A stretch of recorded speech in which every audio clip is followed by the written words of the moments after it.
I'm Tim Kotzman. I'm here with Adam Beck. Adam, thanks for the time today. Of course. And what themes do you see coming out of this conference? What are some of your takeaways so far? You were just on French business news.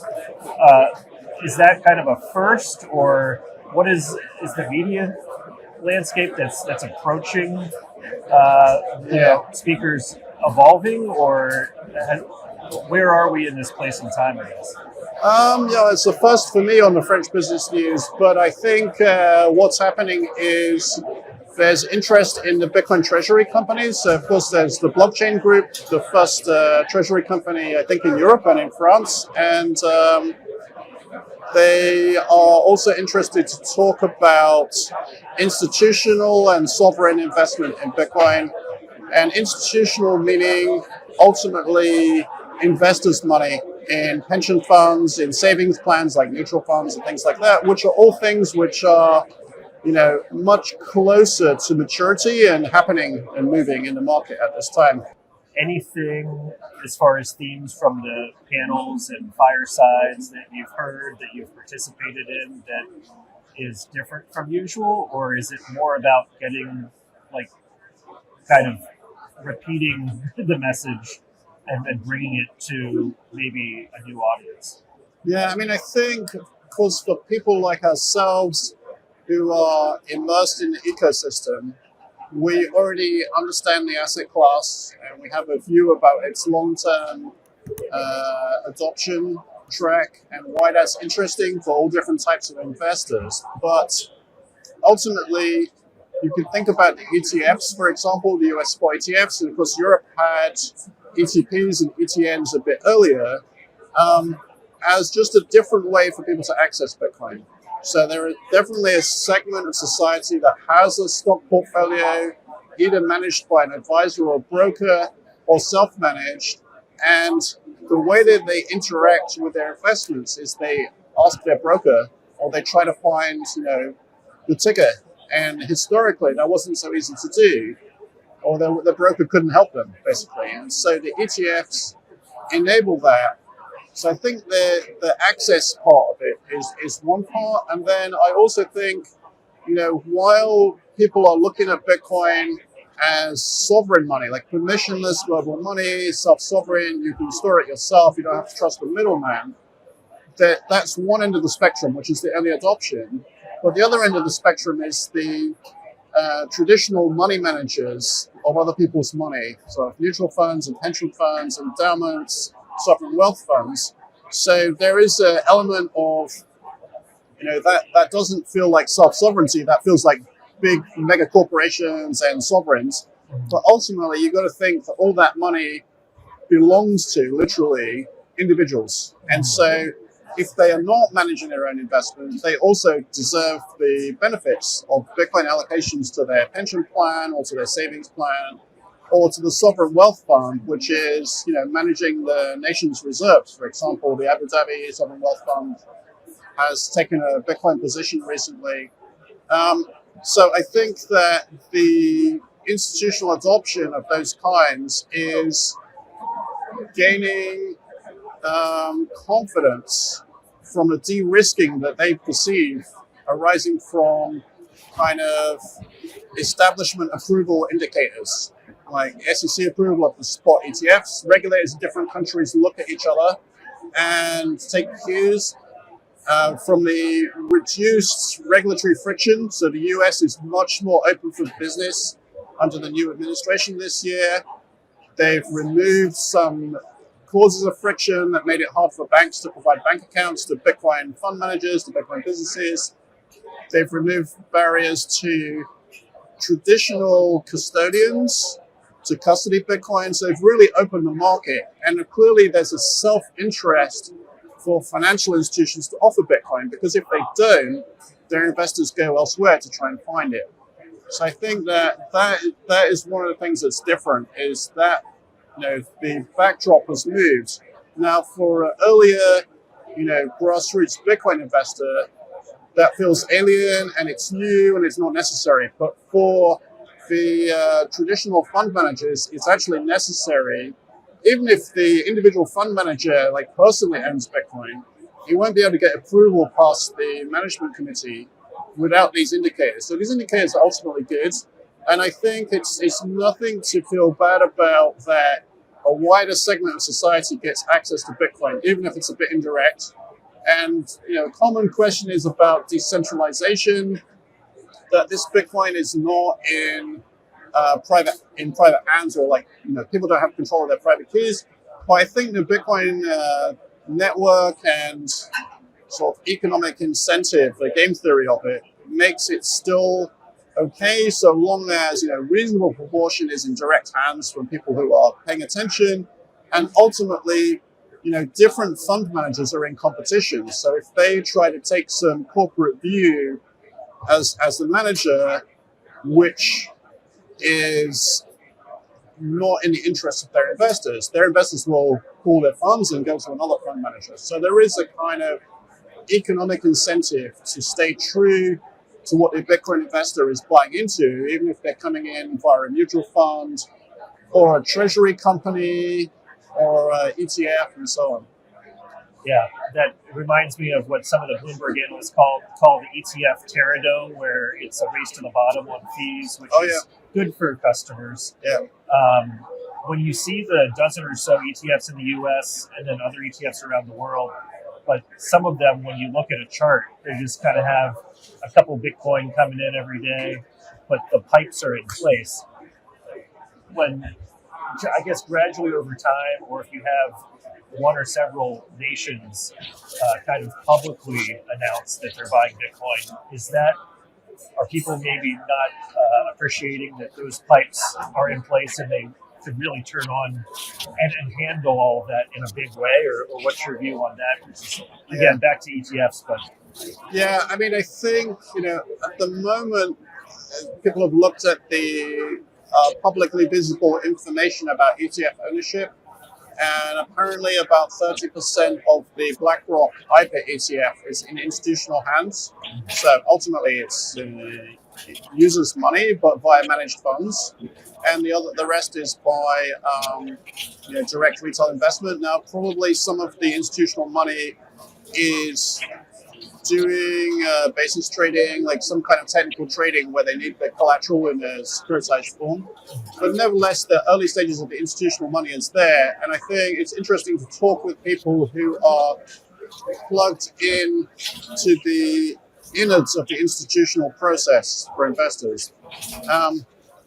Because those investors are seeing that the process takes time. So, they have the ETF rail, they have the indicative regulatory kind of coverage now, the confidence, de-risking.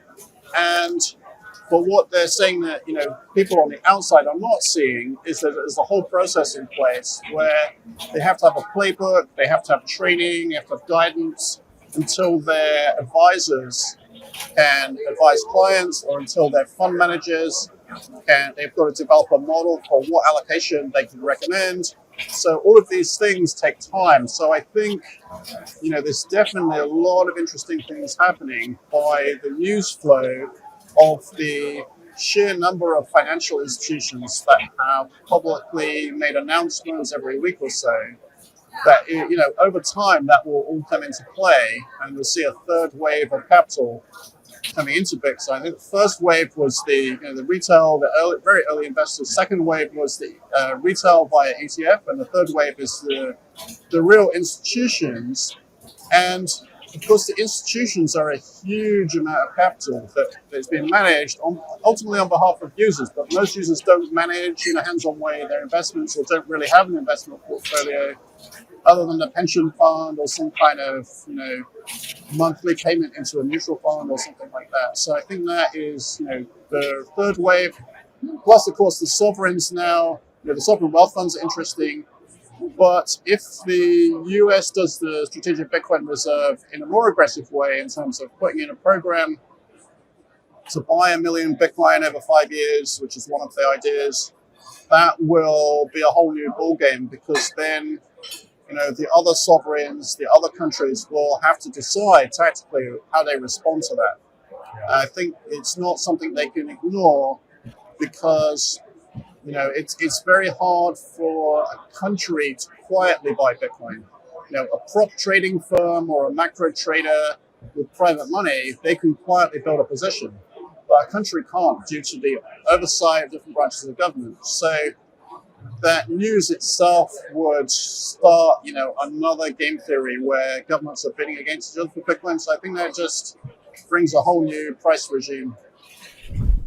Bitcoin custody is evolving, and Onramp leads this change with multi-institution custody, eliminating single points of failure. Instead of one institution or complex private keys, Onramp secures your Bitcoin in a segregated, cold storage, multi-sig vault backed by 3 independent, institutional-grade custodians. No single custodian can move funds by themselves, providing an unprecedented level of security that traditional custody solutions simply can't match.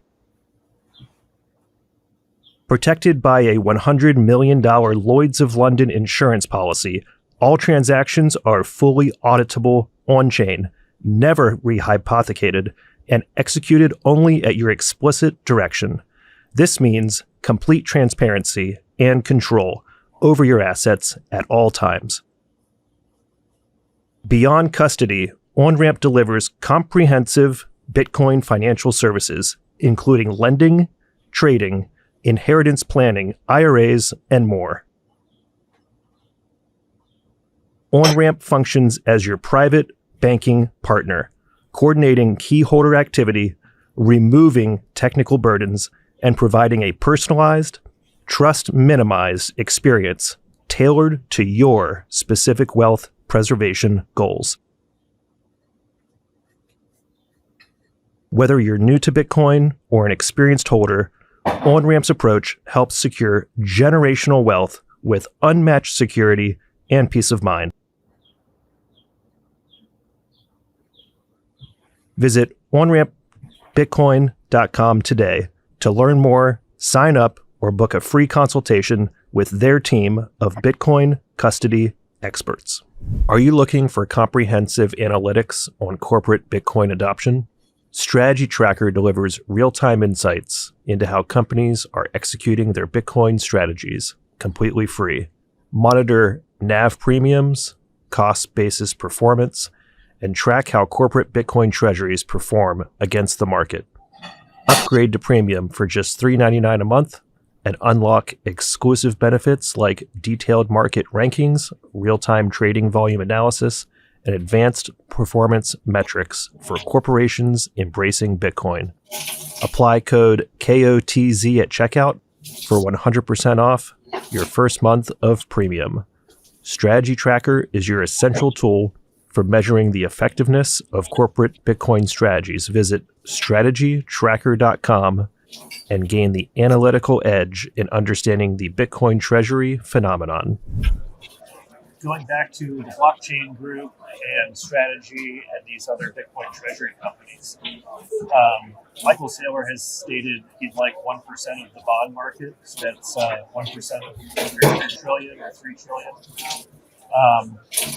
Does it only take maybe a small number of corporates to kind of attack the bond market in order to really make progress? You don't need to see hundreds of zombie corporations or other corporations adopt, or how do you think about that?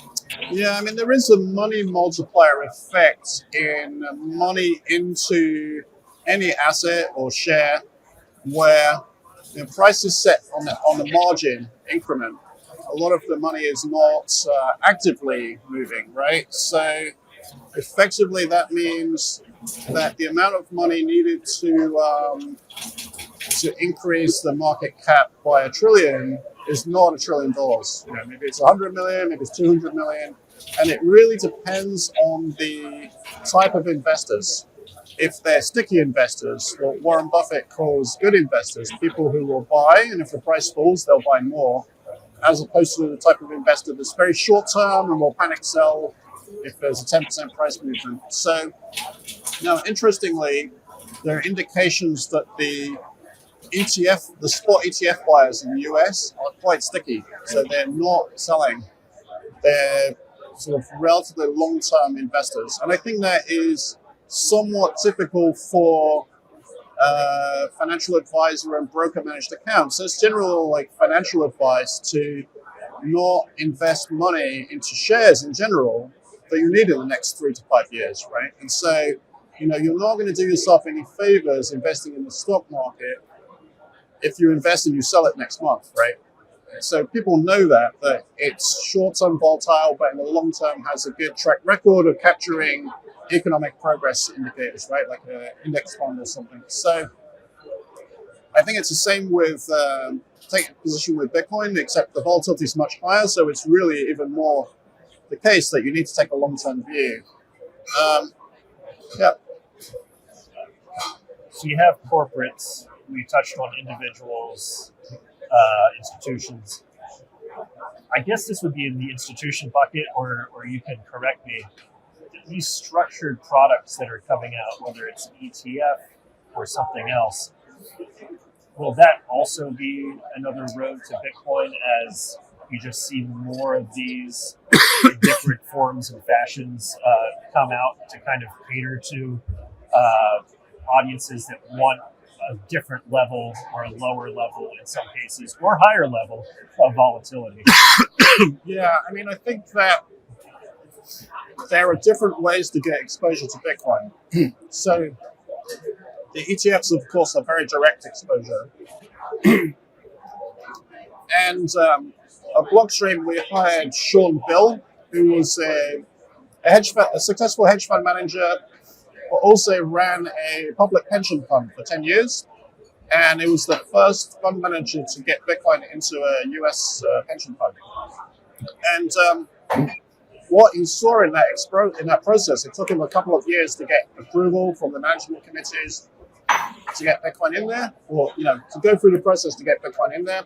It was difficult, and he was on one side of the table trying to get approval, trying to find an asset manager that would pass the approval process, right? And so now on the other side of the process, he's thinking about it from a point of view of how does the package, the structured product have to look? What kind of auditors, what kind of process, what kind of structure, what kind of design financial characteristics should it have to make it easy? And there are different types of risk profiles, but the low risk profile is actually very different for a pension fund than a family office or a accredited investor. Right?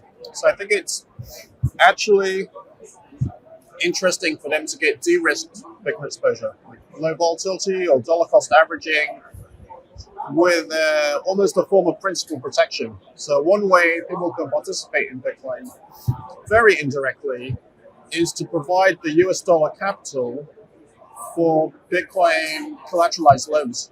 They're already in the business. I mean, they're diversified, but one of the segments that pension funds are doing is asset-backed lending.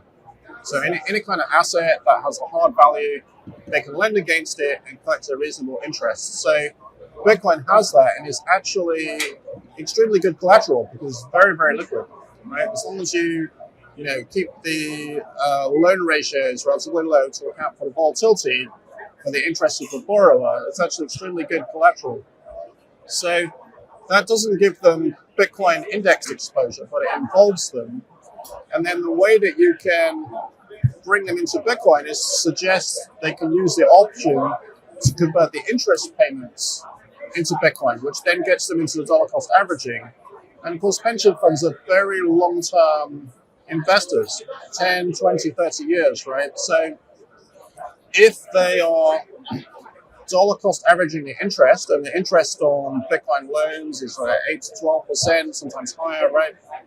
If they're dollar cost averaging that percentage of their principal yearly, over a 5 or 10 year period, it's very likely, based on history, that that would exceed the principal, and the principal's still there because they're lending, right? So I think that's one way to get the financial effects, which are a bit like a principal protected note, which, people who are familiar with derivative products might know about, but in a simple way. The Bitcoin for Corporations Conference is coming to Orlando May 6th and 7th. Receive 20% off admission by going to microstrategy.com, selecting Bitcoin for Corporations, and using discount code KOTZ at checkout, and I'll see you there.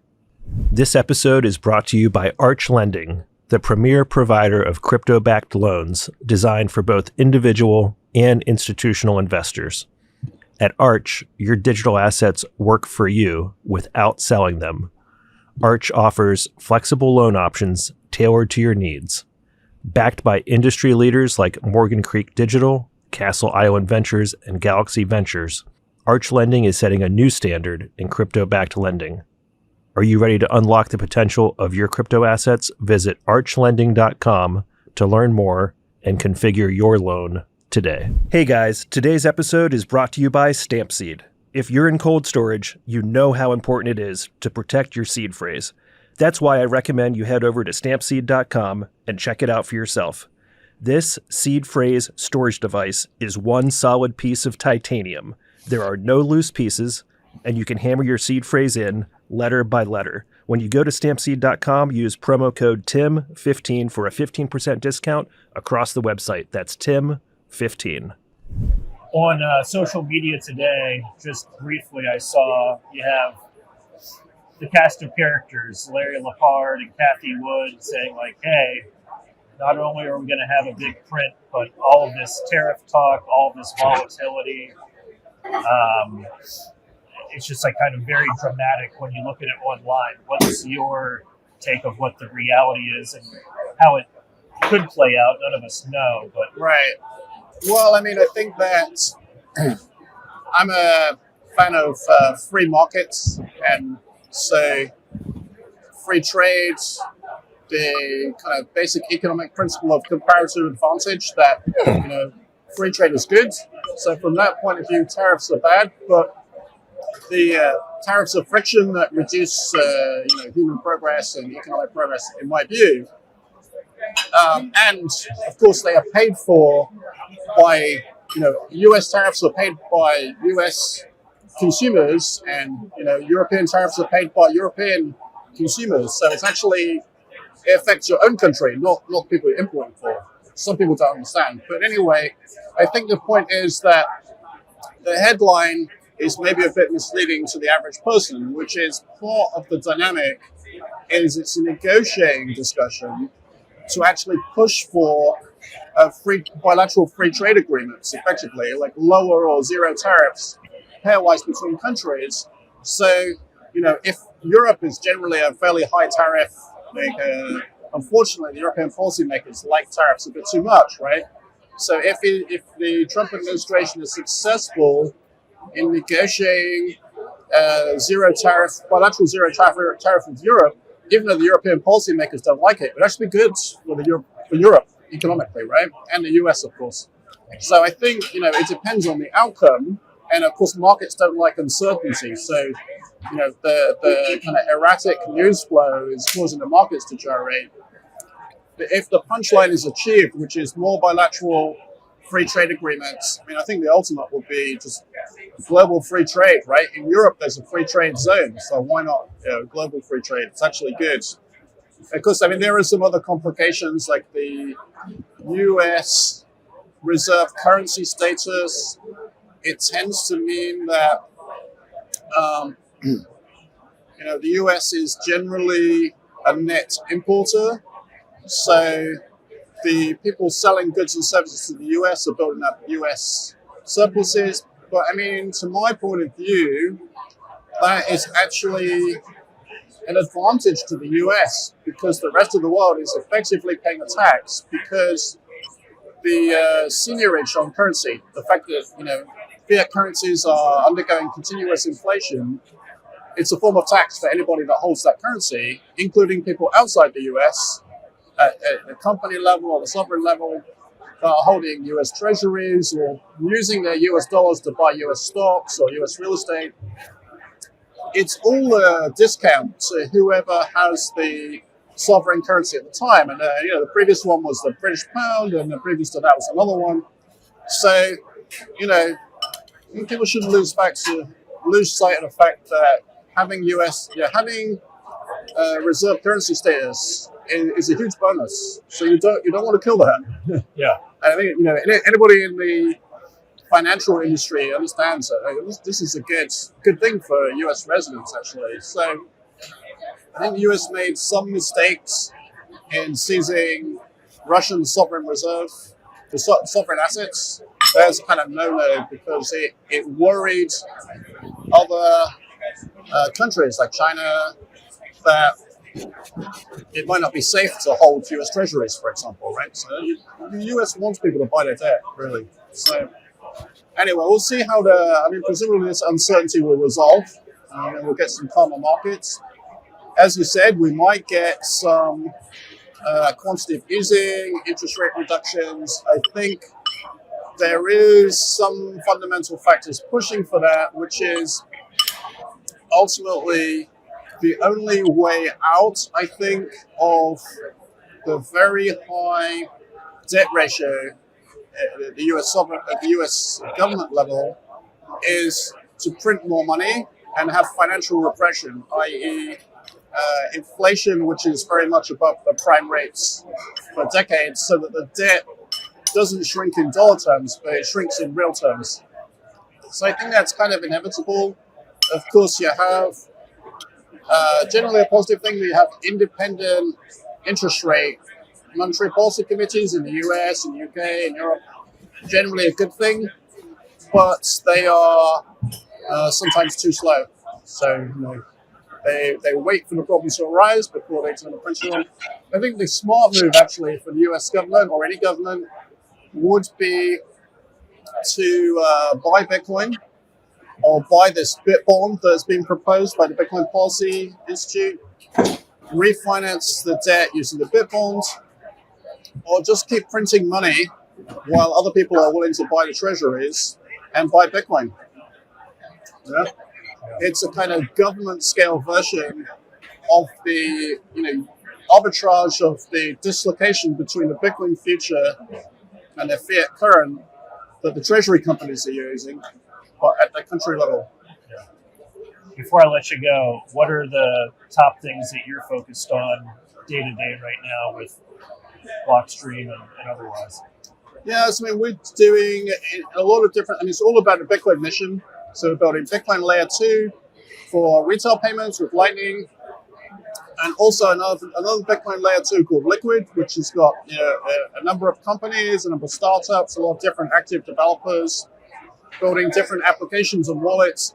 And that network is focused on financial instruments, trading, settlement, in a sort of using the Bitcoin secure code base for reliability and dependability. It's an open network, but it's able to have permissionless innovation on top of regulated licensed security interests.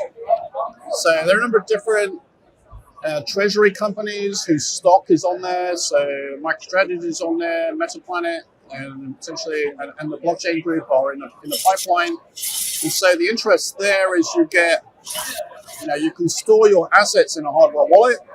You can place limit orders that are non-custodial, that sell on the network, and you have global access. You can trade priced in Bitcoin or stablecoins, and you can do it 24/7. So it's effectively the only 24/7 market for treasury stock. And I think it's very interesting to look at treasury stock priced in Bitcoin. You can see that the blockchain group's convertible note is a Bitcoin basis note. So the investor invests in Bitcoin, the debt is in Bitcoin. If there's a repayment, it's in Bitcoin. But ultimately, their objective is to convert that into OBG blockchain group shares. And so it makes a lot of sense to trade that either directly in Bitcoin, which you can do in these kind of non-custodial platforms like SideSwap. These are liquid companies on Liquid that offer different wallet trading technologies. SideSwap and a number of other platforms. So Digital Garage has SettleNet, and there's TDEX, which is another network for doing this, all using the same technology so that you can directly trade. The Bitcoin market is 24/7. It's frustrating to the Bitcoin investor that they can't, it's very hard in Europe, for example, to trade Metaplanet. You have to wait up until like 2 a.m. or something until the market opens, or it's just closing at 7 a.m. So it's not, it's difficult to trade.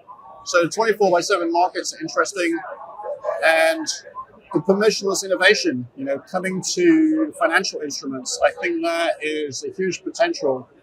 And I think, a lot of people have been excited about that over the last 5 years, but I think that really Liquid is becoming the nexus for the regulated financial instruments with security interests, investor rights, unlike the ICO kind of thing, which is sort of tending to flame out. You see the dominance index is growing, about double now what it was a couple of years ago. And if you look at the inflow, the third wave of institutional money, that's much more heavily biased to Bitcoin. So I can see the dominance index continuing to grow and using Bitcoin technology because it's the most robust and reliable. I think the key is to keep it simple, keep it robust. It's easy to market things based on, complexity, but actually nobody really wants experimental technology when their money's on the line. They want boring, robust, reliable technology. And Bitcoin delivers that. It's the most robust code base for all that kind of thing.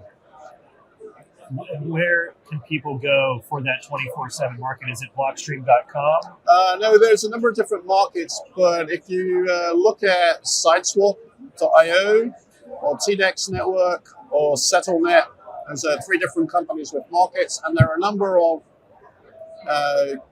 Bitcoin exchanges with Liquid integration. Some of them have securities licenses. So there's Bitfinex, the exchange, but there's also Bitfinex Securities, which is offering, it has licenses in the securities market. So, some of these securities are available on Bitfinex Securities sub-platform as well, and there are other platforms that are trying to cross over to bring securities into the Bitcoin trading world on a centralized exchange as well. And I think the other part of the picture now is the custodians. So since the FTX, failure, it made the investors more aware of the platform risk, the custody risk, and so they have worked with custodians to ask the custodian to hold their assets while the exchange doesn't have the asset. They just have an IOU. It's actually the way shares work for good reason. So that, learned lesson of history is finally coming to the crypto trading world. So Blockstream is working with Kamenu. Blockstream Capital Partners made an investment in Kamenu, which is a qualified custodian, institutional grade custodian, to integrate more Liquid connectivity, Liquid integration, custody of Liquid securities or Liquid assets, to kind of build the connectivity for that to happen. Awesome. Adam, thanks for your time.